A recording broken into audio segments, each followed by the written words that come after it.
Hello दोस्तों, कैसे हैं आप सभी लोग। आशा है सभी अच्छे होंगे। हम लोग इस वीडियो में स्टार्ट करने जा रहे हैं शिक्षा शास्त्र के वन लाइनर प्रश्न। हालांकि अभी जो भी वीडियोज आ रही हैं वो वन लाइनर ही आ रही हैं और उसमें जो भी टॉपिक्स हम लोग कर रहे हैं, यानी कि अभी हम लोगों का मूलतः शिक्षा शास्त्र जहाँ से आपके 60 मार्क्स के प्रश्न बनते हैं और ईवीएस जहाँ आपके 30 मार्क्स यानी कि 30 मार्क के प्रश्न बनते हैं। फिर आपका हो गया जीके जीएस जहाँ से आपके टोटल 5 मार्क्स यानी कि 10 मार्क्स यहाँ पे होगा, लेकिन 5 मार्क्स आपके करंट अफेयर्स भी ऐड होंगे, इसीलिए यहाँ पे 5 मार्क्स कह सकते हैं। और उसके बाद जो होता है आपका हिंदी व्याकरण से आपका तकरीबन कितना आ जाएगा, 20 आ जाएंगे। यानी कि कितने हो गए टोटल 120 मान के चलिए। 120 से 130 मार्क्स की तैयारी आपकी इसी वीडियो से हो जाएंगी, अगर आप सीरियसली होके वीडियो देखते हैं तब। ठीक है, चलिए स्टार्ट करते हैं। देखिए पहला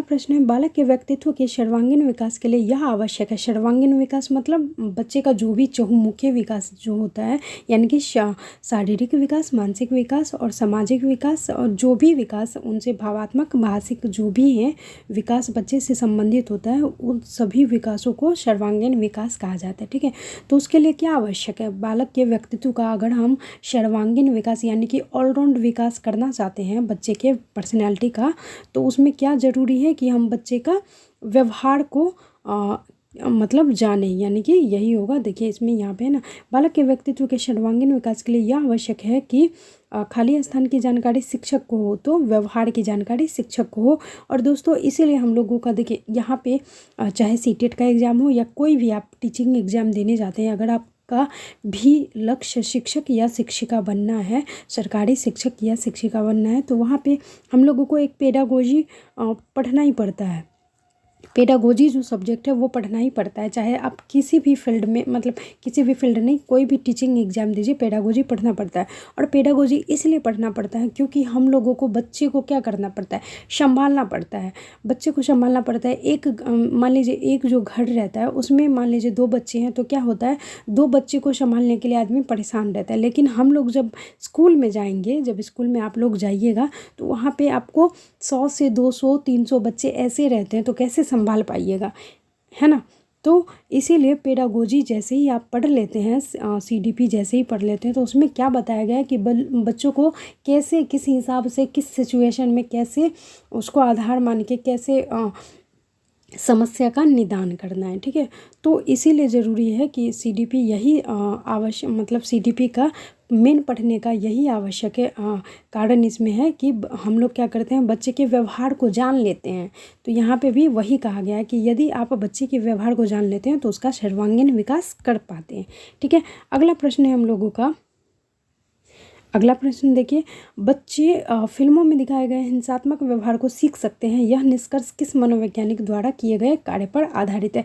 तो अगर आपने एल्बर्ट बंडूरा का सामाजिक विकास का सिद्धांत पढ़े होंगे, तो ये आपने भलीभांति इसमें ये तो एल्बर्ट बंडूरा का जो आप लोगों ने सिद्धांत पढ़ा होगा, उसमें क्या होता है, एक जो बेबी डॉल यानी कि एक बच्चा जो होता है वो क्या उसको दिया जाता है, एक गुड़िया दिया जाता है और उसको एक फिल्म दिखाया जाता है। एक बार क्या कौन सा फिल्म दिखाया जाता है जो सामाजिक के हित का होता है, तो उसी के आधार पे वो सकारात्मक उस मतलब जो भी फिल्म में देखता है वो बच्चा, तो वो क्या करता है, उस गुड़िया के साथ वो बिहेव करता है, यानी कि सकारात्मक चीज़ें देखता है तो वो सकारात्मक करता है। लेकिन जैसे ही बच्चे को हिंसात्मक वाली फिल्म दिखाई जाती है, यानी कि बच्चे को मारा जाता है या कुछ किया जाता है, तो वो क्या करता है, वो जो बच्चा रहता है वो उस गुड़िया के साथ भी वो उसी हिसाब से पेश आता है। तो इसमें अवलोकन अनुकरण का जो सिद्धांत है, कहीं ना कहीं इसी के आधार पे ये एल्बर्ट बंडूरा का सिद्धांत है, मनोसामाजिक सिद्धांत। ठीक है, तो इसमें आप ये याद रखिएगा कि बच्चों में फिल्म, ये बहुत ही महत्वपूर्ण है, ये पूछते रहता है, बच्चों में फिल्म में दिखाए गए हिंसात्मक व्यवहार को सीख सकते हैं। यानी कि बच्चे जो कुछ भी देख कर सीखते हैं तो वो क्या करते हैं, अपने आप व्यवहार में वो लाते हैं, यानी कि अनुसरण करते हैं। तो यह निष्कर्ष किस मनोवैज्ञानिक द्वारा किए गए कार्य पर आधारित है, तो याद रखिएगा एल्बर्ट बंडूरा। ठीक है, ये भी आपसे पूछ सकता है कि किस पे इन्होंने प्रयोग किया है, तो याद रखिएगा एक बच्चे और एक बेबी डॉल पे प्रयोग किया था। बारबी डॉल जिसको कहते हैं हम लोग, गुड़िया। अब देखिए समाजीकरण का क्या अर्थ है। समाजीकरण में क्या अर्थ है कि समाज में समायोजित होना समाजीकरण का अर्थ होता है। समाजीकरण समाज में समायोजित होना, यानी कि समाज के आधार पे चलना, समाज के नियम या जो भी प्रारूप है उनको उसमें ढलना या उसका पालन करना, वही समाजीकरण होता है। अगला है सबसे अधिक गहन और जटिल समाजीकरण की कौन सी अवस्था होती है, तो ये याद रखिएगा बहुत ही महत्वपूर्ण, किशोरावस्था की जो अवस्था होती है सबसे अधिक गहन और जटिल समाजीकरण की अवस्था होती है। इसको इसलिए कहा जाता है क्योंकि इस स्थिति में जो किशोरावस्था का जो कालक्रम होता है 12 से 18 वर्ष का होता है ना, 12 से 18 वर्ष का इसका कालक्रम होता है। और इसमें क्या होता है कि मानसिक, सामाजिक और शारीरिक जो तीनों वृद्धियाँ होती हैं एक साथ मतलब फूट के बाहर आ जाती है। तो इसी वजह से इसको जो हम लोग टीन एज कहते हैं, टीन एज को इसलिए सबसे क्या कहते हैं, सबसे खतरनाक एज इसलिए कहा जाता है, टीन एज डेंजर एज के नाम से भी जाना जाता है। इसको याद रखिएगा टीन एज को। और किशोरावस्था 12 से 18 वर्ष ही होती है और इसमें बच्चे या तो क्या होते हैं, सुधर जाते हैं या क्या होते हैं, बिगड़ जाते हैं। जैसे उनका जो ग्रुप पेयर होगा जिस हिसाब से मिलेगा, अगर बच्चे को इस उम्र में सकारात्मक ग्रुप पेयर मिलेगा तो वो क्या करेंगे, उसी हिसाब से ढलेंगे। यानी कि यही वो अवस्था होती है किशोरावस्था। स्टैनली हॉल का एक मत है, याद रखिएगा। स्टैनली हॉल का क्या मत है कि किशोरावस्था जो होती है दबाव, तनाव, तूफान और संघर्ष की अवस्था होती है। दबाव, तनाव, तूफान, संघर्ष की अवस्था होती है। स्टैनली हॉल ने कहा है, किसने कहा है, किशोरावस्था के बारे में इन्होंने कहा है। हल का नाम याद रखिएगा, स्टैनली हॉल नाम है इनका वैसे, स्टैनली हॉल, ठीक है। किशोरावस्था से रिलेटेड इनका ये बहुत ही महत्वपूर्ण है और ये कथन आते ही रहता है, बार बार आया है, तो इसको अपने जहन में रखिएगा, ठीक है। तो इसीलिए जो किशोरावस्था का काल होता है उसमें क्या करना रहता है, बच्चे को सही दिशा दिखानी पड़ती है। उनके पेरेंट्स को, उनके शिक्षक को उस अवस्था में कुछ ज़्यादा ही ध्यान देना पड़ता है ताकि बच्चे खराब संगत में ना पड़ जाए। यहाँ पे क्या होता है, नशे की आदत या विपरीत लिंग से आकर्षण, ये वगैरह, ये बहुत सारी चीज़ें होती है। क्यों होती है, क्योंकि इस अवस्था में बहुत ही मतलब शारीरिक चेंज होती हैं, उसके बाद सामवेगिक चेंज होती है। शारीरिक चेंज मतलब बच्चे एकाएक बाल्यावस्था में उनका विकास क्या होता है, वृद्धि जो होती है रुक जाती है। शैशवावस्था में हम लोगों ने पढ़ा है कि शैशवावस्था में वृद्धि क्या होती है, वृद्धि बढ़ती है। शैशवावस्था में वृद्धि बढ़ती है, इसके बाद ये यहाँ पे बाल्यावस्था में आकर वृद्धि रुक जाती है। लेकिन ये जो किशोरावस्था का जो अवस्था होता है यहाँ से 12 से 18 वर्ष, ये सीधे मतलब क्या कहा जा सकता है, ये मतलब चरम सीमा पर इसका वृद्धि कर देता है। यानी कि बच्चे जो भी हाइट, वेट, जो भी खासकर हाइट जो बढ़ना होता है बच्चे का किशोरावस्था में ही आकर बढ़ता है। तो इसीलिए इसको ये शारीरिक रूप से, मानसिक रूप से, सामवेगिक रूप से भी ये बहुत ही खास अवस्था मानी जाती है और इस पर बच्चे के माता पिता एवं शिक्षकों का इन पे विशेष ध्यान होना चाहिए ताकि बच्चे गलत संगत में ना पड़े, ठीक है। अगला है हम लोगों का, अपनी कक्षा के बच्चों में समाजीकरण की प्रक्रिया को तेज करने के लिए शिक्षक को अपना बर्ताव खाली स्थान रखना चाहिए। अपनी कक्षा में समाजीकरण की प्रक्रिया को तेज करने के लिए शिक्षक को अपना बर्ताव क्या होना चाहिए, स्नेह और सहानुभूतिपूर्ण होनी चाहिए। यानी कि जितने भी बच्चे हैं उनके सामने क्या है, समान है। और समान है मतलब किसी से शिक्षकों का ये नहीं है कि एक जो बच्चे पढ़ने में तेज हैं तो वो उन्हीं की क्या करेंगे, प्रशंसा करेंगे या उन्हीं को स्नेह या सहानुभूति दृष्टि देंगे, ऐसा बिल्कुल नहीं है। जो भी बच्चे हैं, जितने भी बच्चे हैं, तो उन एक शिक्षक का ये दायित्व है कि उन सभी को एक समान नज़र से देखना और उनको भली भांति जो भी पढ़ाते हैं। देखिए, आप सफल शिक्षक तभी कहलाएंगे जब आपका ये नहीं कि जो बच्चा 50% ला सकता है उनको आप 100% में बनाइए, ये नहीं। जो बच्चा आपका 2% वाला है तो उसको अगर आप 50% के अंतर्गत ले आते हैं तो तब आप कहीं ना कहीं वो शिक्षक सफल शिक्षक के अंतर्गत आ सकते हैं, ठीक है। तो कोशिश करिएगा, बिल्कुल कोशिश कीजिएगा, हार नहीं मानिएगा। चलिए अगला क्वेश्चन है, समाजीकरण की प्रक्रिया में अनुकरण का उपयोगी तथा विकासात्मक बनाने के लिए आवश्यक तत्व कौन कौन से होते हैं? समाजीकरण की प्रक्रिया में अनुकरण का उपयोगी और विकासात्मक बनाने के लिए आवश्यक तत्व क्या होते हैं? परिवार और पड़ोस, क्योंकि बच्चे परिवार और पड़ोस के इर्द गिर्द ही सबसे अधिक रहते हैं। तो परिवार या पड़ोस में जो भी वो करते हैं तो उनका ही अनुकरण बच्चे क्या करते हैं? करते रहते हैं, है ना। परिवार जैसा है वैसा ही ना, परिवार जिस हिसाब से माहौल देगा, जैसा माहौल देगा वैसा ही बच्चा आगे करेगा। ठीक है, अगला क्वेश्चन है, मानसिक विकास की औपचारिक संक्रियात्मक अवस्था की मुख्य विशेषता है।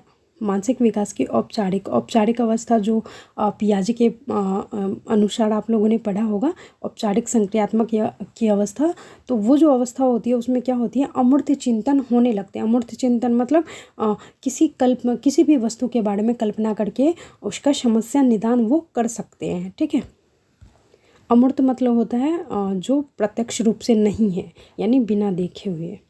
अगला है, कोहलबर्ग के अनुसार सही और गलत प्रश्न के बारे में निर्णय लेने में शामिल चिंतन प्रक्रिया को क्या कहा जाता है? तो याद रखिएगा, कोहलबर्ग ने कौन सा सिद्धांत दिया है? नैतिक विकास का सिद्धांत दिया है। तो इनमें आ जाएगा नैतिक तर्कना। ठीक है, अगला है, पियाजे के अनुसार संज्ञानात्मक विकास के किस चरण पर बच्चा अस्थायित्व को प्रदर्शित करता है? मैंने पियाजे का संज्ञानात्मक विकास का सिद्धांत पढ़ाया है, प्लेलिस्ट में आपको मिल जाएगा, जरूर देख ली। पियाजे से आपको पूछा ही जाएगा, पियाजे हर जगह मौजूद रहते हैं, खासकर टीचिंग एग्जाम में पियाजे का होना बहुत ही मायने रखता है। तो ये मूर्त संक्रियात्मक की अवस्था हो जाती है। ठीक है, मूर्त संक्रियात्मक की अवस्था में क्या होता है? बच्चा वस्तुओं को अस्थायित्व प्रदर्शित करना शुरू कर देता है। मूर्त संक्रियात्मक मतलब जो प्रत्यक्ष रूप से दिखता है। अब है वह स्तर जिसमें बच्चा किसी वस्तु एवं घटना के बारे में तार्किक रूप से सोचना शुरू कर देता है, तो ये हो जाती है पूर्वक्रियात्मक अवस्था। ठीक है, तार्किक रूप से सोचना शुरू करता है, ये याद रखिएगा। लेकिन तार्किक रूप से सोचना शुरू करता है, लेकिन तार्किक रूप से सोचना शुरू करने के बाद भी वो अगर समस्या का समाधान नहीं कर पाता है तब वो पूर्वक्रियात्मक अवस्था में होगा। और जैसे ही वो तार्किक रूप से सोचना शुरू किया और उस समस्या का समाधान भी कर लेता है तो वो औपचारिक क्रियात्मक अवस्था के अंतर्गत आ जाएगा। देखिए, संवेदी गत्यात्मक अवस्था को किस नाम से जाना जाता है? संवेदी गत्यात्मक अवस्था तो इंद्रिय जन ज्ञान की अवस्था भी कहते हैं, जिसको संवेदी गामक अवस्था भी कहते हैं। यह 2 से 7 वर्ष का होता है। ठीक है, 2 वर्ष, इसको शैशवा अवस्था भी दूसरे भाषा में कह सकते हैं, लेकिन ये पियाजे के द्वारा लिखा गया है, इसी वजह से। अधिगम अंतरण से क्या तात्पर्य है? तो बहुत ही कुछ खास देखिए, अधिगम अंतरण से क्या तात्पर्य है? तो अधिगम अंतरण मतलब अधिगम स्थानांतरण, है ना। तो देखिए, स्थानांतरण मतलब ट्रांसफ़र, इस पे भी मैंने वीडियो बनाया है, ये देख लीजिएगा। देखिए, किसी पूर्व ज्ञान के आधार पर नए ज्ञान को ही सीखना क्या है? अधिगम अंतरण है या स्थानांतरण है। जैसे कोई साइकिल चलाना जानता है तो वो उसका प्रयोग वो स्कूटर चलाने में भी कर सकता है। यानी कहते हैं ना कि कोई साइकिल चलाना सीख जाता है तो उसके लिए स्कूटर चलाना कोई बड़ी बात नहीं होती है।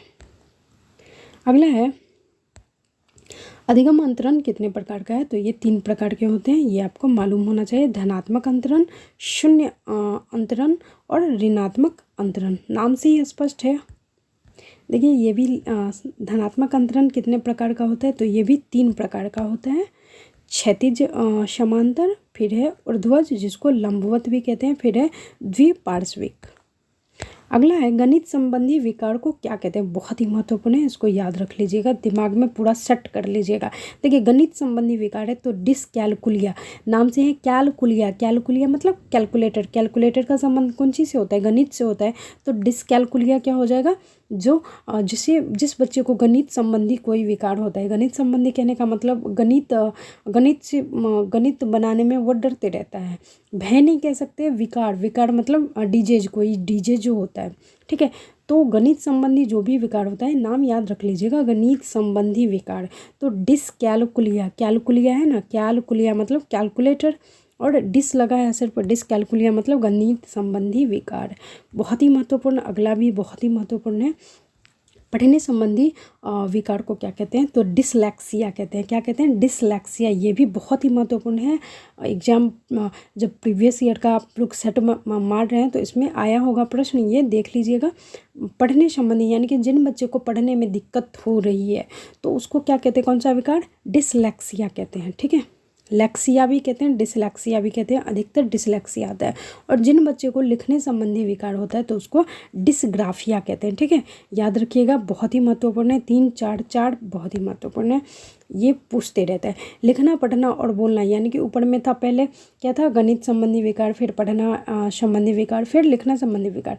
अब इसमें तीनों आ गया कि लिखना भी विकार है, पढ़ना भी विकार है, बोलने संबंधी विकार है। यानी कि जिस बच्चे को ये तीनों एक साथ विकार है तो उसको क्या कहेंगे, तो इसको डिस्प्रैक्सिया कहेंगे। क्या कहेंगे, डिस्प्रैक्सिया। याद रखिएगा, डिस्प्रैक्सिया।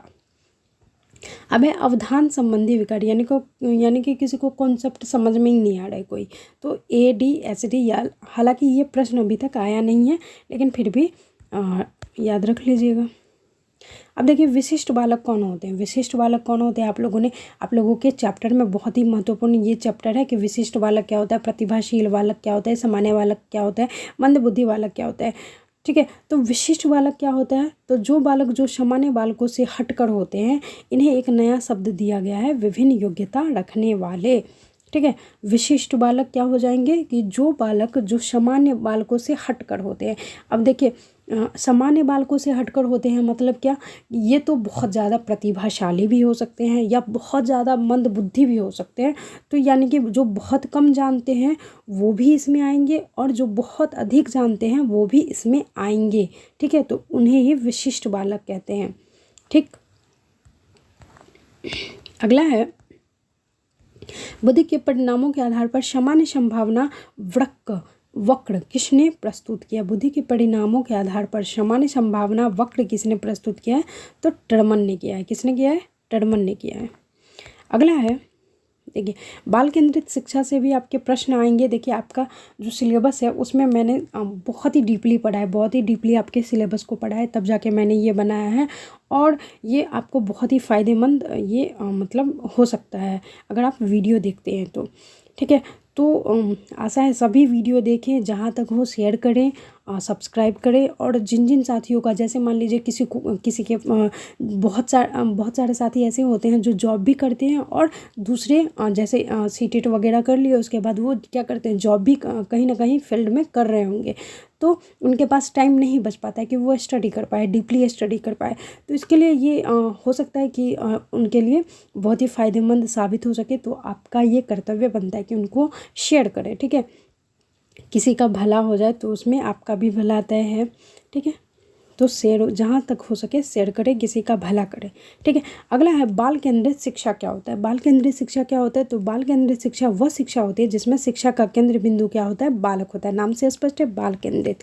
बाल केंद्रित मतलब बालक को केंद्र में रखकर। अब यहाँ पे बालक लिखा है तो इसका मतलब ये नहीं कि उसमें सिर्फ जो मेल बच्चे होते हैं वही आएंगे, इसमें नहीं, जो भी छात्र छात्राएँ आती हैं उनको केंद्र में रख के क्या होता है, एक ऐसा पाठ्यक्रम तैयार किया जाता है जिसमें उनकी रुचि हो, क्षमता हो या उनके गुण को ध्यान में रखकर शिक्षा का पाठ्यक्रम तैयार किया जाता है। ठीक है, याद रख लीजिएगा, बहुत ही ट्रेंड में ये क्वेश्चन है। ये देखिए, ये भी महत्वपूर्ण है। प्रगतिशील शिक्षा के जनक कौन है, तो ये जॉन डीवी है। प्रगतिशील शिक्षा के जनक कौन है, जॉन डीवी है। याद रखिएगा, ये क्वेश्चन बहुत बार आया है। प्रोजेक्ट विधि के जनक कौन है, ये हालांकि CTET में भी क्वेश्चन आया है और PRT KVS PRT में भी ये क्वेश्चन देखने को मिला है। देखिए, प्रोजेक्ट विधि के जनक कौन है, तो किलपैट्रिक हैं। ज़्यादातर इनका नाम किलपैट्रिक में ही आता है, यानी कि जो प्रोजेक्ट विधि के जनक है किलपैट्रिक ही इनका अधिकतर नाम आते रहता है। लेकिन अगर ऑप्शन में आपके जॉन डीवी भी रहे तो कोई हर्ज नहीं है, दोनों को आप ऐड करके मिला सकते हैं। लेकिन ऑप्शन में सिर्फ एक है, किलपैट्रिक है, तो यही नाम दीजिएगा। अगर मान लीजिए किलपैट्रिक नहीं है, सिर्फ जॉन डीवी है, अगर ऑप्शन में सिर्फ जॉन डीवी है तो जॉन डीवी के साथ जाइएगा, नहीं तो ये दोनों मिले तो दोनों के साथ जाइएगा। जिस हिसाब से क्वेश्चन का ऑप्शन मिले वैसे लगा दीजिएगा। अगला है, प्रगतिशील शिक्षा पर अधिक बल देती है। प्रगतिशील शिक्षा पर अधिक बल देती हैं, तो प्रोजेक्ट विधि से पढ़ाने पर अधिक बल देती है। प्रगतिशील शिक्षा जो होता है, प्रगतिशील शिक्षा तो प्रोजेक्ट विधि के माध्यम से, प्रगतिशील शिक्षा मतलब अभी के तौर तरीके के आधार पे जो स्टडी करवाई जाती है बच्चों से, तो वो क्या हो गया, प्रगतिशील शिक्षा के अंतर्गत वो आ जाएगा।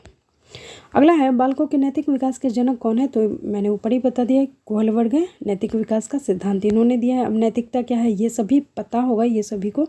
बालक में नैतिक गुणों का जो विकास होता है वही क्या होता है, नैतिकता होती है ना।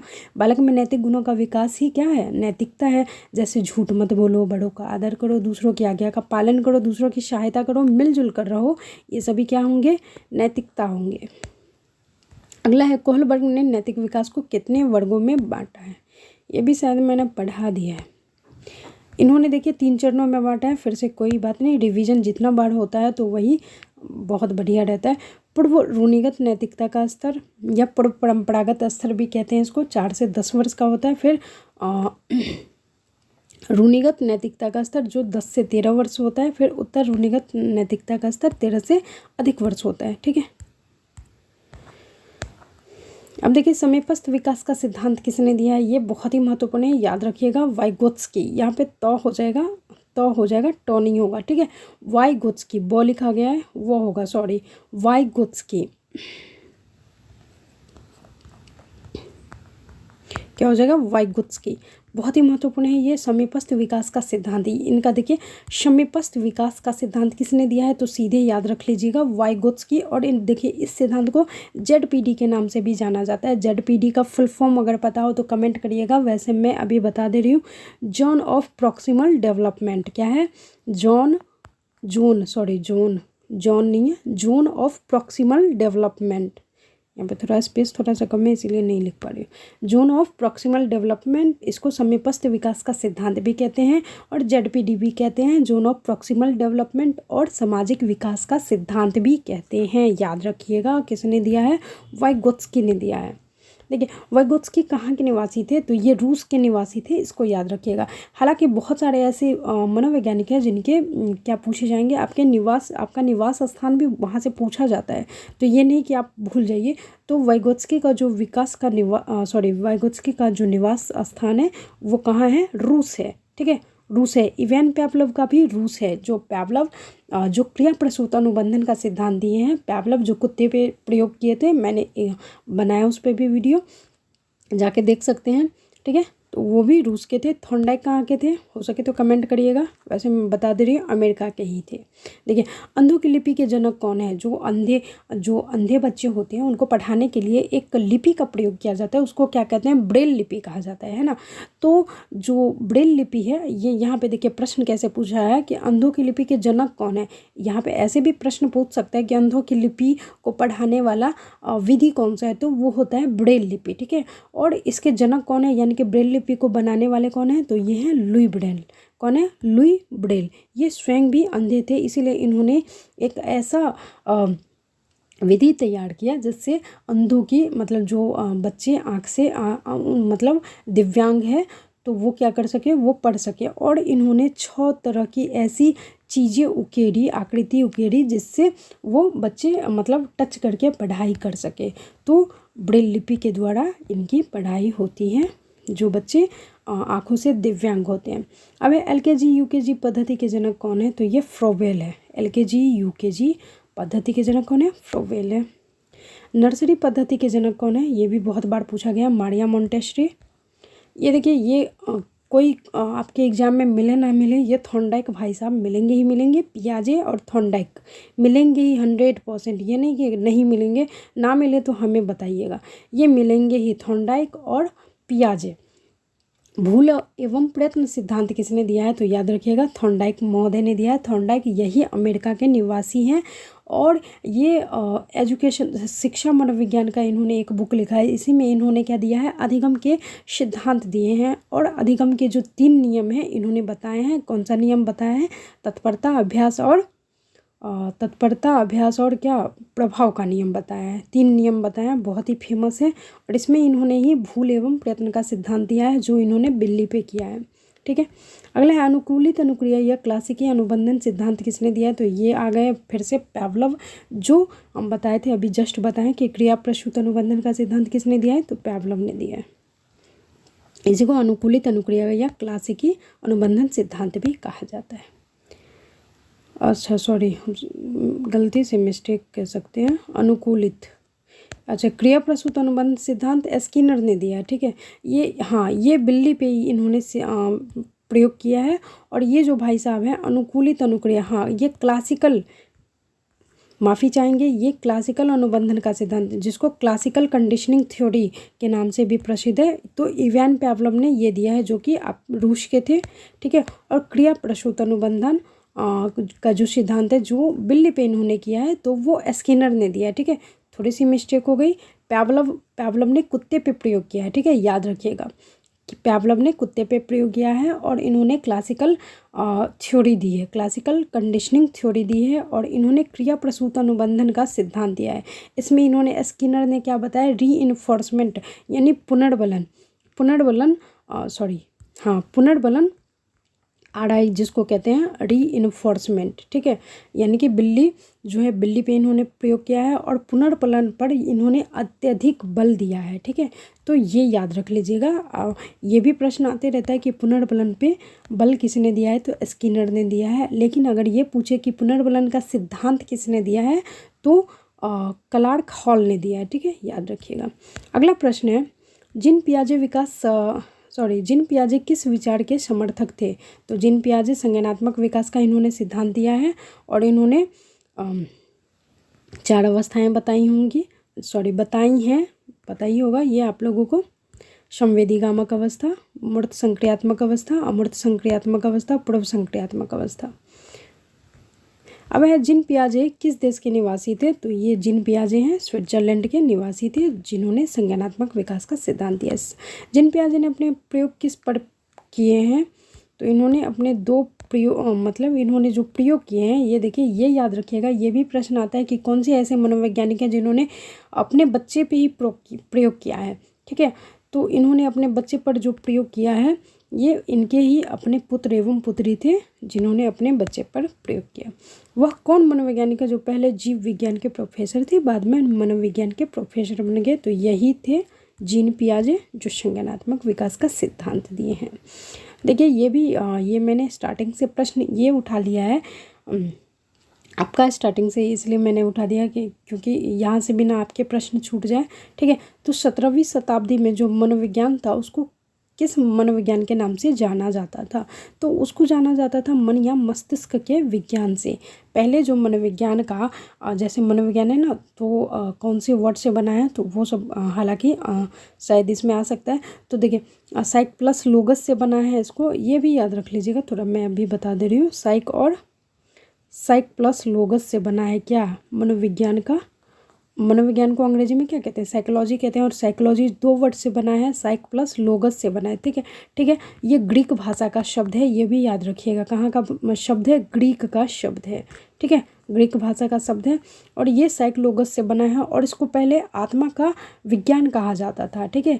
लेकिन फिर 17वीं शताब्दी में मन या मस्तिष्क का विज्ञान कहा जाने लगा। फिर ऐसे धीरे धीरे करके क्या हुई, इसकी मान्यता बदली और अभी जो है मनोविज्ञान साइकोलॉजी ही वर्ड है, तो उसको अभी व्यवहार का विज्ञान कहा जाता है, ठीक है।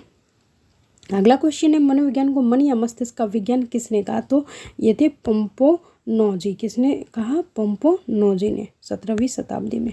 अब देखिए, 18वीं शताब्दी में मनोविज्ञान को क्या कहा जाता था? तो ये चेतना का विज्ञान कहा जाता था 18वीं शताब्दी में। धीरे धीरे जैसे जैसे ईस्वी चेंज हुई वैसे वैसे उनका ये चेंज हो गया मनोविज्ञान का अर्थ। देखिए, 20वीं शताब्दी में क्या कहा जाने लगा? तो व्यवहार का विज्ञान कहा जाने लगा। बहुत ही महत्वपूर्ण है, याद रखिएगा, व्यवहार का विज्ञान अभी भी कहा जाता है। यही साइकोलॉजी का अभी यही अर्थ है, व्यवहार का विज्ञान। अब देखिए, व्यवहार का विज्ञान यह कथन किसका है? तो ये याद रखिएगा, वाटसन का है। और वाटसन महोदय क्या है? व्यवहारवाद के जनक कहलाते हैं, ये भी याद रखिएगा। वाटसन को व्यवहारवाद का जनक कहा जाता है। और व्यवहार का विज्ञान किसी ने कहा? वाटसन ने कहा। शिक्षा का अधिकार अधिनियम कब आया? तो 2009 में आया। बहुत ही महत्वपूर्ण, ये याद रख लीजिएगा। अब देखिए, शिक्षा मनोविज्ञान की पहली पुस्तक किसने लिखी? मैंने अभी बताया जस्ट थॉर्नडाइक के बारे में जब मैं समझा रही थी। तो शिक्षा मनोविज्ञान की पहली पुस्तक थॉर्नडाइक ने लिखी थी। कब लिखी थी? 1903 में। और इसी बुक में, शिक्षा मनोविज्ञान के बुक में ही इन्होंने अधिगम के इन्होंने 3 नियम बताए हैं: अभ्यास, तत्परता और प्रभाव। देखिए, शिक्षा का अधिनियम 2009 में आया था। अभी जस्ट पढ़ा ना हम लोगों ने, कब आया था? तो 2009 में आया था, लेकिन लागू होने में पूरे 1 साल लग गए। तो 1 अप्रैल 2010 को ये लागू हो गया था।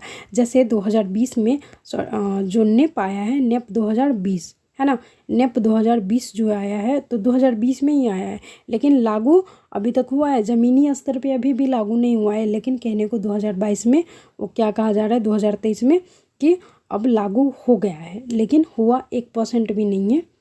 1% कह सकते हैं, 1% हो गया। चलिए, अब है शिक्षा का अनिवार्य एवं निःशुल्क शिक्षा का अधिनियम कब लागू हुआ? ये कब कहा गया कि शिक्षा जो है अनिवार्य मतलब आवश्यक और निःशुल्क दी जाएगी? तो ये 4 अगस्त 2009 शिक्षा के अधिकार अधिनियम में ही कहा गया था। अब देखिए, एक कक्षा में शिक्षक और छात्र का अनुपात क्या होना चाहिए? तो 1:40 ही होना चाहिए। यानी कि हम लोग जब जैसे आप लोगों का जो क्या कहते हैं, ज्वाइन हो जाएगा स्कूल में, अपॉइंट हो जाएंगे, तब आपको कहाँ पे, मतलब क्लास में आपको 40 बच्चों पे एक टीचर, मतलब सरकार का ये मत है, सरकार की जो शिक्षा का अधिकार अधिनियम है उसी के आधार पे है कि 40 बच्चे पे एक टीचर होंगे। लेकिन ऐसा नहीं है। जब आप स्कूल में जाएंगे, धरातल स्तर पे जाएंगे, तब वहाँ पे 100 से अधिक बच्चों को एक टीचर पे छोड़ दिया जाता है। देखिए, मनुष्य की संरचना कितने गुणसूत्रों से हुई है, ये भी मैंने बताया है जब अनुवांशिकता एवं वंशानुक्रम जब मैंने पढ़ा है, तो 23 गुणसूत्रों से। ठीक है, मनुष्य की संरचना कितने गुण, यानी कि जो बेबी बर्थ होता है तो वो कितने क्रोमोसोम्स से होता है? तो 23 गुणसूत्रों से। लेकिन जब ये मतलब सिंगल पूछ रहा है, अगर मतलब कुल जोड़ा में पूछे तो जोड़ा क्या हो जाएगा? 23 जोड़ा हो जाएगा। लेकिन अगर कुल पूछे तो ये 46 हो जाएंगे। ठीक है, लिंग का निर्धारण कौन सा जोड़ा करता है? तो सबसे अंत का जो जोड़ा होता है 23वां, उसी के आधार पे लिंग का निर्धारण होता है। और ये भी याद रखिएगा, जो बच्चे का लिंग निर्धारण होता है वो पिता के आधार पर ही होता है। ठीक है, ये भी याद रख लीजिएगा, बहुत ही महत्वपूर्ण है। डिंब अवस्था कितने दिनों का होता है? यानी कि स्टार्टिंग का जो अवस्था होता है प्रेगनेंसी का, तो वो कितने दिन का होता है? 14 डे का होता है, जिसको कहते हैं डिंब अवस्था। बहुत ही महत्वपूर्ण है, याद रख लीजिएगा। अब है पिंड अवस्था का समय कितना होता है? तो 14 दिन 2 महीना का होता है। पिंड अवस्था का समय 14 दिन 2 महीना का होता है, याद रख लीजिएगा। ठीक है, 14 दिन 2 महीना, 14 से 2 महीना होगा। ठीक है, यानी ये पिंड अवस्था, पहले तो डिंब अवस्था हुई, ये 14 दिन का हो गया, और फिर पिंड अवस्था यानी कि 14 दिन से लेकर 2 महीना तक की जो अवस्था होती है उसको पिंड अवस्था कहते हैं। गर्भवती महिला का वजन कितना बढ़ जाता है? तो देखिए, इनका वजन जो होता है, गर्भवती महिलाओं का वजन जो होता है, सामान्य से 10 किलोग्राम से 12 किलोग्राम तक बढ़ जाता है। देखिए, आप लोग सोच रहे होंगे कि ये सब क्यों पढ़ना पड़ रहा है? तो भाई, आपको शिक्षक बनना है तो आपको बच्चे को शुरू से पढ़ना पड़ेगा। ठीक है, गर्भ से लेके आपका बाल विकास में ही है। बाल मनोविज्ञान या बाल विकास कहते किसे हैं? आप पहले ये सोचिए, बाल विकास या बाल मनोविज्ञान उसको कहते हैं कि जन्म से लेके किशोरावस्था तक बच्चे को मतलब पहले तो समझना है, उसके वृद्धि को समझना है, अभिवृद्धि को समझना है, विकास को समझना है। उसके बाद आपको उसका सही समस्या निदान करके उसका उपचार करना है और उसको सही दिशा प्रदान करके सर्वांगीण विकास करना है, तब आप शिक्षक कहलाइएगा। इसीलिए ज़रूरी है कि ये सभी चीज़ें CDP में पढ़ी जाती हैं। नाम ही है चाइल्ड डेवलपमेंट ऑफ साइकोलॉजी। ठीक है, अब मनुष्य किस प्रजाति में आता है? तो पता होगा, मनुष्य का जो वैज्ञानिक नाम है क्या है? होमोसोफियंस है, होमोसोफियंस है। ठीक है, याद रख लीजिएगा। अगर ऐसे पूछे कि मनुष्य किस प्रजाति में आता है, तो होमोसोफियंस के अंतर्गत आता है। या ऐसे पूछे कि मनुष्य का जो है वैज्ञानिक नाम है क्या है, तो यही है होमोसोफियंस। अगला है जन्म के समय बालक का वजन कितना होता है, तो ये याद रख लीजिएगा 2 किलो से 700 ग्राम होता है। इधर से ऐसे बोले तो 7 से 7.5 पाउंड के अंतर्गत हो जाता है। ये सब भी पढ़ना ही पड़ता है, शिक्षक बनने के लिए बहुत कुछ करना पड़ता है। अब देखिए शिक्षा मनोविज्ञान की उत्पत्ति कब हुई, तो शिक्षा मनोविज्ञान की जो उत्पत्ति हुई है 1900 ईस्वी में हुई है। मनोविज्ञान को एक विषय के रूप में निश्चित आधार देने का श्रेय किन्हें जाता है, तो ये याद रख लीजिएगा, बहुत ही महत्वपूर्ण है, विलियम जेम्स। यह अमेरिका के थे। अमेरिका के मनोविज्ञान के जनक किसे माना जाता है, जो मनोविज्ञान का, हालांकि कहीं कहीं आपको नाम दिया रहेगा कि मनोविज्ञान का जनक अरस्तु को माना जाता है। अरस्तु को इसलिए माना जाता है, पहले मतलब ये थोड़ा सा देख लीजिए, अरस्तु को इसलिए माना जाता है क्योंकि जो मनोविज्ञान है, मनोविज्ञान पहले दर्शन शास्त्र का शाखा माना जाता था, ठीक है। और अरस्तु क्या हो गए, दार्शनिक हो गए।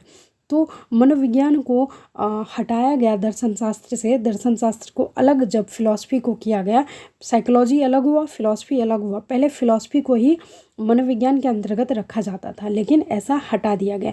तो जब से वो हटे, तो पहले प्रारंभिक अवस्था में तो अरस्तु ही माने जाएंगे, लेकिन जब से हटे हैं तब से मनोविज्ञान के जनक कौन है, विलियम जेम्स है, ठीक है। कौन है, विलियम जेम्स है मनोविज्ञान के जनक। और ये याद रख लीजिएगा, ये पूछा जाता है कि मनोविज्ञान पहले किस शाखा के अंतर्गत था, तो दर्शन शास्त्र शाखा के अंतर्गत था, जिसको फिलॉसफी कहते हैं। अगला है, वाइगोत्स्की ने बालकों के विकास के लिए कौन सा सिद्धांत दिया, तो संज्ञानात्मक विकास का। यहाँ पे देखिए, वाइगोत्स्की ने बालकों के संज्ञानात्मक विकास का सिद्धांत, यहाँ पे थोड़ा सा मिस्टेक हो गया है टाइपिंग में। वाइगोत्स्की ने बालकों के संज्ञानात्मक सामाजिक विकास का सिद्धांत दिया, यहाँ पे गलती से मिस्टेक कह सकते हैं। या देखिए यहाँ पे संज्ञानात्मक विकास का सिद्धांत अगर दीजिएगा तो वहाँ पे पियाजे हो जाएगा। देखिए इसके पीछे ठीक संज्ञानात्मक के बाद क्या हो जाएगा, यहाँ पे सामाजिक लगेगा, ठीक है, याद रख लीजिएगा। वाइगोत्स्की ने बालकों के संज्ञानात्मक सामाजिक विकास का सिद्धांत दिया, ठीक है। संज्ञानात्मक लगेगा लेकिन सामाजिक विकास का सिद्धांत दिया। और जो कभी आपको क्यों लगा इसमें सामाजिक, क्योंकि इनका मतलब सिद्धांत का नाम ही है सामाजिक विकास का सिद्धांत। हालांकि आपको बहुत सारे ऐसे मनोसामाजिक का सिद्धांत भी मिलेगा, जैसे मनोसामाजिक का सिद्धांत मैंने स्टार्टिंग में ही बताया था, एल्बर्ट बंडूरा ने दिया है। तो यहाँ पे सामाजिक विकास का सिद्धांत, सीधे सामाजिक विकास का सिद्धांत भी आए तब पर भी वाइगोत्स्की ही माना है। हालांकि वाइगोत्स्की पे भी वीडियोज़ बनी हैं, एक आपको ऐसा वीडियो मिलेगा, प्लेलिस्ट में मिल जाएगा, जिसमें कोहलर, जीन पियाजे, वाइगोत्स्की और नोम चॉम्स्की जो चारों हैं बहुत ही महत्वपूर्ण है आपके टीचिंग एग्जाम के लिए। तो उसका वीडियो बना हुआ है, वहाँ पे जाके देख सकते हैं, ठीक है। वो 1-1.5 घंटे का वीडियो होगा, शायद देख सकते हैं आप, बहुत ही फ़ायदेमंद करेगा, बहुत ही फ़ायदा करेगा। आप मतलब आपका 60 में जो है आपका 55-59 ऐसे मार्क्स आ सकता है, 58-59 ऐसे, 60 में 60 नहीं कह सकते, हाँ जो जीनियस बच्चे हैं वो 60 में 60 भी ला सकते हैं। तो ये याद रख लीजिएगा कि वाइगोत्स्की ने बालकों के संज्ञानात्मक सामाजिक विकास का सिद्धांत दिया, पीछे यहाँ पे सामाजिक लगा दीजिएगा, ठीक है। और इन्होंने जो कहा है, देखिए क्वेश्चन देख लीजिए ना, इन्होंने ये कहा है कि बच्चे का जो विकास होता है तो वो सामाजिक विकास के अंतःक्रियाकरण के बाद होता है। अंतःक्रियाकरण के बाद क्या मतलब, बच्चे का जो सामाजिक विकास होता है, तो जो समाज में लोग होते हैं एक दूसरे के साथ, वो क्रिया करने के बाद वो विकास करते हैं, ठीक है। अगला प्रश्न है, वाइगोत्स्की के संज्ञानात्मक, यहाँ भी छूट गया है, वाइगोत्स्की के संज्ञानात्मक सामाजिक, यहाँ पे सामाजिक ऐड कर लीजिएगा, माफ़ी चाहेंगे इसके लिए। सामाजिक विकास का सिद्धांत और किस नाम से जाना जाता है, तो वाइगोत्स्की के संज्ञानात्मक विकास का सिद्धांत यहाँ पे देखिए, यहाँ पे मैंने दे दिया है, सामाजिक एवं सांस्कृतिक विकास के नाम से भी जाना जाता है, ठीक है, याद रख लीजिएगा, सामाजिक और सांस्कृतिक। देखिए संज्ञानात्मक विकास का सिद्धांत कितने विद्वानों ने दिया है, विद्वानों ने संज्ञानात्मक विकास का सिद्धांत बहुत सारे विद्वानों ने दिया है, जिसमें जीन पियाजे सबसे पहले नंबर पे आए, ब्रूनर आ गए, फिर वाइगोत्स्की आ गए, तो नहीं होगा, टो नहीं तो होगा। देखिए वाइगोत्स्की थोड़ा सा मिस टाइप हो गया है, वाइगोत्स्की अनुसार बालकों का संज्ञानात्मक विकास किसके द्वारा संभव है, तो अधिगम के द्वारा, और अधिगम के द्वारा भी कैसे, सामाजिक अंतःक्रिया के द्वारा। सामाजिक यानी कि एक दूसरे के द्वारा, समाज में जो भी आदमी हैं या मनुष्य हैं या जो भी व्यक्ति हैं, तो समाज के अधिगम के द्वारा, अंतःक्रिया के द्वारा बच्चे का विकास संभव है।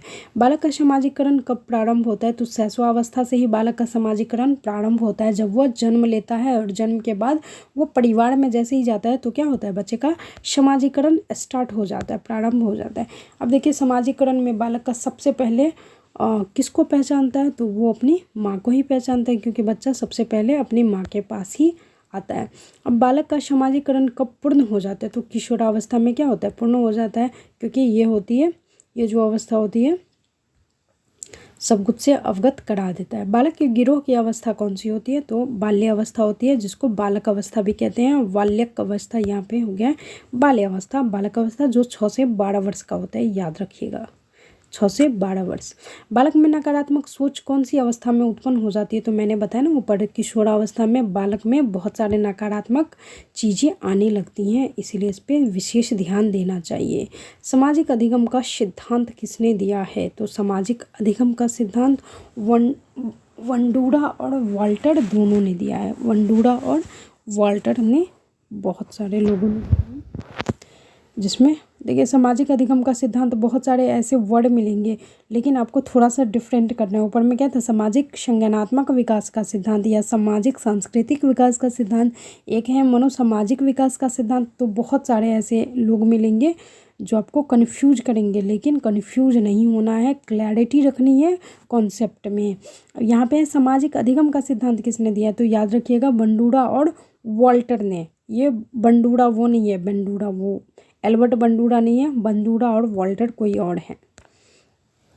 अब जीन पियाजे ने संज्ञानात्मक विकास को ध्यान में रखते हुए बालक की कितनी अवस्था बताई है? तो 4 अवस्था बताई है, बता ही दिया मैंने। बालक चिंतन करना प्रारंभ कब कर देता है? चिंतन वो 2 से 7 वर्ष में ही शुरू कर देता है, थोड़ा बहुत, लेकिन उतना नहीं। जीन पियाजे के अनुसार समायोजन की अवस्था कौन सी होती है? तो वो संवेदी गत्यात्मक की अवस्था होती है, जब बच्चा क्या करता है, एडजस्ट करता है, मतलब वो उसको मतलब संवेदीगामक अवस्था, इंद्रियों के द्वारा वो एडजस्टमेंट करता है, लाइफ के साथ नहीं। अब देखिए, जिन पियाजे के अनुसार विकास की किस अवस्था को मुख्य परिवर्तन बिंदु रखा गया है? ठोस संक्रियात्मक अवस्था को रखा गया है। ठोस संक्रियात्मक अवस्था, ये अनौपचारिक संक्रियात्मक अवस्था के अंतर्गत आ जाता है। ये देखिए फिर से ये आ गया। इसको भोजन ग्रहण करने संबंधी समस्या क्या होती है? यानी कि जो ऐसे व्यक्ति होते हैं जो भोजन ग्रहण करते हैं लेकिन वो हो नहीं पाता है, तो वैसी समस्या को क्या कहते हैं? बुलिमिया कहते हैं। इसको नहीं याद रखिएगा, यहाँ से नहीं पूछते हैं प्रश्न। अमेरिका में वंचित बालकों के लिए योजना चलाई गई, तो इसको ब्रांचिंग योजना कहते हैं, याद रख लीजिएगा। गिलफर्ड ने सृजनशील प्रक्रिया कितने चरण बताए? तो गिलफर्ड ने जो सृजनशील प्रक्रिया है वो 5 प्रक्रिया बताई हैं, इसको भी याद रखिएगा। ये याद ही रखिएगा, बहुत ही महत्वपूर्ण, MVBI कह लीजिए। किशोरावस्था में तूफानों की अवस्था होती है, तो मैंने बताया ना, जस्ट ऊपर बताया था जब किशोरावस्था का नाम आया था। तो स्टैनली हॉल ने, इनको याद रखिएगा, स्टैनली हॉल ने कहा है कि ये तूफानों की अवस्था है भाई, संघर्ष की अवस्था है, दबाव की अवस्था है। अब देखिए, नैतिक विकास के सिद्धांत, तो कोहलबर्ग ने, ये भी पता ही है आपको। बच्चों को सबसे पहले भाषा का ज्ञान कहाँ से होता है? तो अपने परिवार से होता है। और कहाँ से होगा? 6वीं कक्षा में पढ़ने वाले बालक का शब्द भंडारण कितना होता है? यानी कि उसके पास कितने शब्द आ जाते हैं? जो बच्चा 6 क्लास में पढ़ता है तो उसके पास ऑलमोस्ट 50,000 शब्द ऐसे होते हैं जो उसके दिमाग में रहते हैं। 10वीं कक्षा में पढ़ने वाले बालक का शब्द भंडारण कितना होता है? 10वीं कक्षा में 80,000 तक हो जाता है।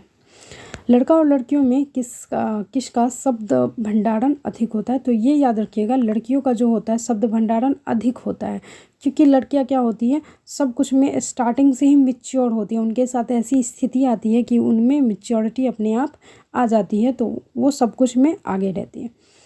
अब ये नहीं मैं कि लड़कों का विरोध कर रही हूँ, लड़के भी होते हैं लेकिन लड़कियां मतलब साइकोलॉजी ही मान रहा है, मेरा ये कथन नहीं है, साइकोलॉजी मान रहा है। साइकोलॉजी के अनुसार भाषा को सीखने के साधन कौन से हैं, तो भाषा को सीखने के साधन बहुत सारे हैं, जिसमें अनुकरण के द्वारा हम सीख सकते हैं, खेल खेल में सीख सकते हैं, कहानी द्वारा सीख सकते हैं, वार्तालाप करके सीख सकते हैं और प्रश्नोत्तर विधि द्वारा भी सीख सकते हैं हम भाषा को।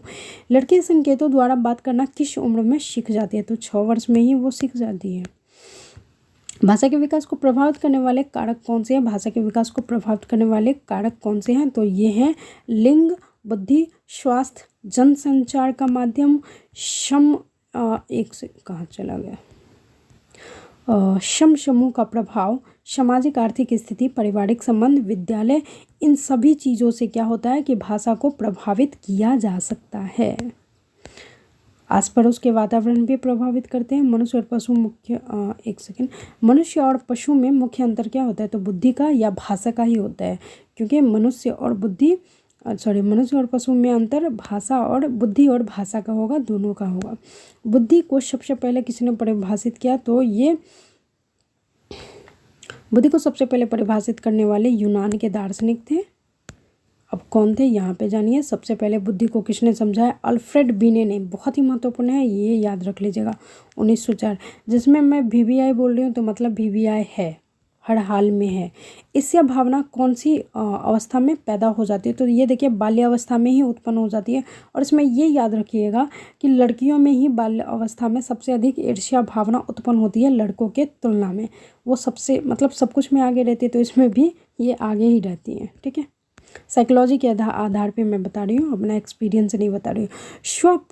स्व प्रेम यानी कि अपनी वस्तुओं से लगाव या प्रेम अवस्था कौन सी होती है, वो शैशव अवस्था ही होती है ना।